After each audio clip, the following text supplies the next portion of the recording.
All right, plant lovers, sweater weather is here, leaves are falling, and it's time to think about what we want to do with our caladium. These beautiful foliage plants from South America, they're only hardies from zone 9 to 11. So if you live in zones 9 to 11, you can leave them right in the ground. But for the rest of us, we need to think about how to overwinter them if we want to avoid paying for them every year, which I think you do because they're kind of expensive and they're so lovely that they're worth a little extra effort to retain them from one season to the next. So in this video, I'm going to show you two different ways to overwinter them. One way involves leaving them in the container. The other way involves digging the bulbs out of the pot or out of the ground if you have them growing in the ground. So I'm going to show you the first way, which will be to if you're digging them out of the ground or you are taking them out of the pot. Now, we want to do this when the nights are dipping into the lower 50s, maybe the upper 40s, before the temperatures at night really get into like the low 40s, because if it gets too cold, that can definitely damage our bulbs, and then it might even keep you from being able to overwinter them if the bulbs die before you have a chance to do so. But typically the plants will start to tell you when they are ready to be overwintered. They're starting to get floppy, starting to turn yellow, no more growth going on. And so if you're digging it out, you're going to just take your shovel, your spade, pop it right out. For those of us with containers like this, we're just going to pop it right out of the pot, and we're going to start to break up the soil. And typically there probably will be a few bulbs in there, like I have here. So here you can see this is the bulb, just like this. And what we're gonna do once we have everything like this, we're actually going to leave the foliage on for now, and we're just going to place them on a tray or something like this until those leaves have just shriveled up all the way.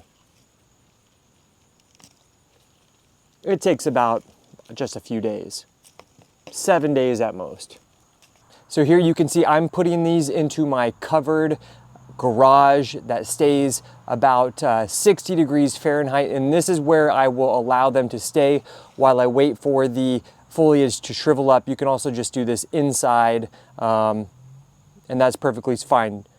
You just don't want to let these bulbs be exposed to temperatures below like 40 degrees Fahrenheit, like I was saying. Now for the second method, what you can do, you can actually bring them inside and enjoy them as a house plant until the leaves start to get really floppy. Once all the leaves are really floppy, that means that they really do want to enter into that period of dormancy. But you can keep them indoors until they get that floppiness that just bugs you. And at that point, what we're going to do, I'll show you right now, is we're actually just going to cut off all of our leaves.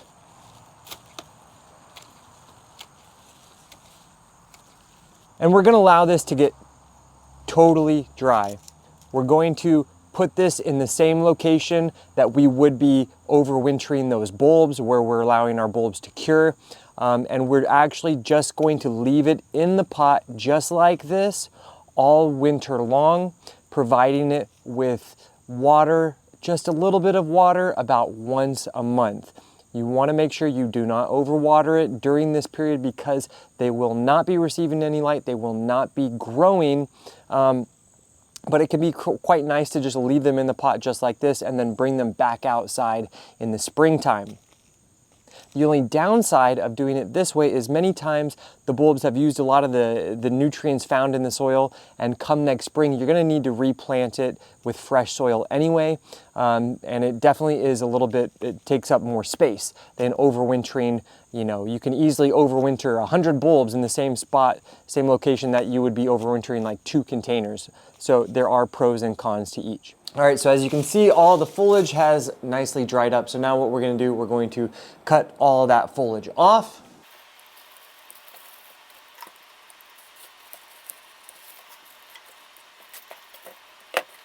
You don't need to cut it down all the way. You can leave a little bit just like that. And now we're going to just use our fingers and just gently try to get as much of that excess dirt off as possible.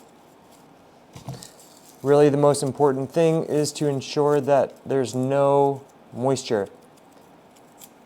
And sometimes some layers of the bulb will shed off at this while you're doing that, and that's okay.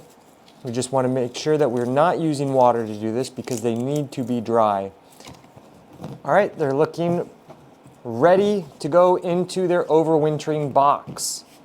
So I just have an old cardboard box. You can also use like a paper bag. No plastic bags though, because plastic will trap humidity and moisture, and we do not want these to get any humidity or moisture inside because that will lead to rot. And then I like to use vermiculite. You can use vermiculite, or a lot of people will use wood shavings or peat moss. Sometimes perlite as well. So you have a few different options, but vermiculite is fine.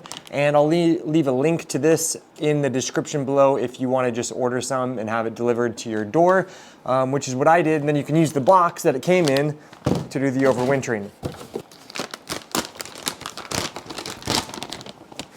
Pour some into the box, nice layer. Then we'll just take our bulbs, put them in, make sure they're not touching. And then we will cover them up.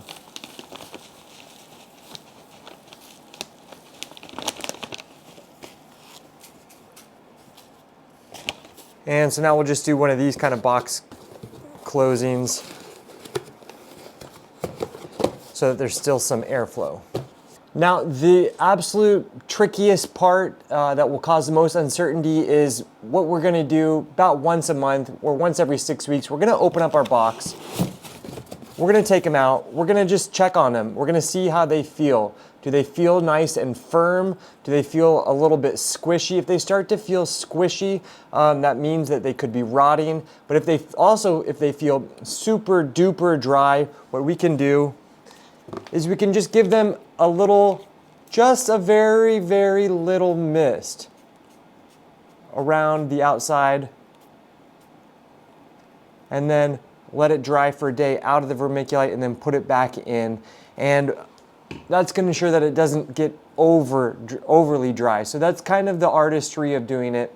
But really, as long as you're in a humidity temperature controlled area that stays, with humidity above like 40% with a temperature above like 60 degrees Fahrenheit, then they should be good in the vermiculite all winter long. And then once those nights start to get back into the upper 40s, lower 50s back in the springtime, we can pot them right back up and then they'll be good to go.